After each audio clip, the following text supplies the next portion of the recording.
একটা জিনিস গিফট পাইলাম, দেখি কি গিফট পাইলাম।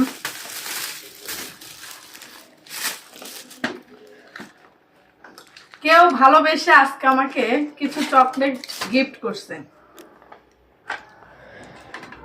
চকলেটগুলো কিন্তু অসাধারণ, আর কেউ কিছু ভালোবেসে গিফট করলে সেটা কিন্তু নিতে হয়।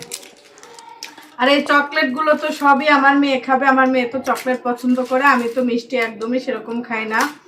ভালোবেসে এই চকলেটগুলো আমাকে গিফট করছে, আমি তো অনেক খুশি হয়েছি। যেই গিফট করেন না কে, আপনাকে অনেক ধন্যবাদ। দেখি চকলেটগুলো কেমন হবে। এই চকলেটগুলো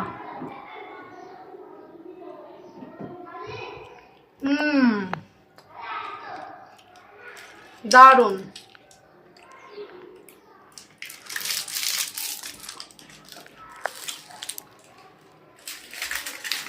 এতগুলা চকলেট পেয়ে আমি ভীষণ খুশি। Thank you.